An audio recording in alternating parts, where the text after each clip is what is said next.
വിദ്യ ഇല്ലാത്ത മോട്ടിവേഷൻ കൊണ്ട് പലപ്പോഴും യാതൊരു പ്രയോജനവുമില്ല. വിദ്യയും മോട്ടിവേഷനും ഒന്നിച്ചു ചേർന്നാൽ മനുഷ്യ സാധ്യമായ എന്തും നേടിയെടുക്കാൻ കഴിയുകയും ചെയ്യും.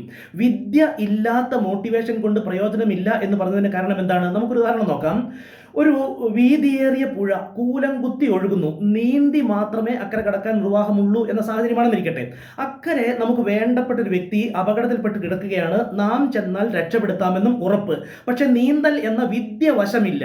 നീന്തൽ എന്ന വിദ്യ വശമില്ലാതെ ഇക്കരെ നിന്ന് എത്ര മോട്ടിവേറ്റഡ് ആയാലും നീന്തി പുഴ കടക്കാൻ കഴിയില്ല. നീന്തൽ എന്ന വിദ്യ അറിഞ്ഞിരിക്കണം. ജീവിതത്തിലും ഇങ്ങനെ തന്നെയാണ്. നമ്മുടെ ജീവിത വിജയത്തിന് നാം ഏത് മേഖലയിലാണോ അല്ലെങ്കിൽ എന്ത് ലക്ഷ്യമാണോ നമുക്ക് നേടാനുള്ളത്, ആ ലക്ഷ്യങ്ങൾ നേടാനുള്ള വിദ്യയും അറിഞ്ഞിരിക്കണം. അതിൻ്റെ മൈൻഡിൻ്റെ വിദ്യയും അറിഞ്ഞിരിക്കണം. മൈൻഡിനാണ് പല കാര്യങ്ങളും നേടിത്തരാൻ കഴിയുക. അതുകൊണ്ട് മൈൻഡിലേക്ക് ആ വിദ്യ കൊടുത്ത് മൈൻഡിനെ കൊണ്ട് എങ്ങനെയാണ് ആ ലക്ഷ്യങ്ങൾ നേടിയെടുപ്പിക്കേണ്ടത് എന്നുള്ളതും അറിഞ്ഞിരിക്കണം. അതിനുള്ള വിദ്യയും അറിഞ്ഞിരിക്കണം. അതുകൂടാതെ മോട്ടിവേഷനും പലപ്പോഴും ആവശ്യമാണ്.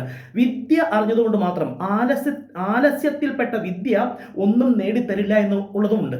ആ ആലസ്യം മറികടന്ന് ആ വിദ്യ പ്രയോഗിക്കണമെങ്കിൽ പലപ്പോഴും നമുക്ക് മോട്ടിവേഷനും ആവശ്യമാണ്. ജസ്റ്റ് ഒരു നിസ്സാര ഉദാഹരണം നോക്കിയാൽ, ഒരു ഫുട്ബോൾ കോച്ച് ആ കളിക്കാർ കളിക്കളത്തിലേക്ക് പോകുന്നതിന് മുൻപ് ഇങ്ങനെയല്ല പറയാറുള്ളത്: എല്ലാം നമ്മൾ പഠിച്ചു കഴിഞ്ഞു, പ്രാക്ടീസ് ചെയ്ത് കഴിഞ്ഞു, പോയി വിജയിച്ചു വരൂ എന്നല്ല പറയുന്നത്.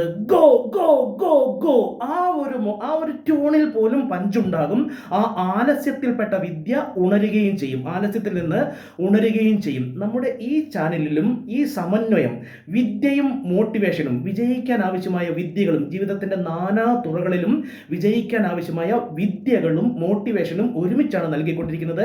ഈ ചാനലിലെ പല വീഡിയോകളും നോക്കിയാൽ നിങ്ങൾക്കത് മനസ്സിലാക്കാൻ കഴിയും. ഇനിയും അത് തുടരുന്നുമുണ്ടാവുകയും ചെയ്യും.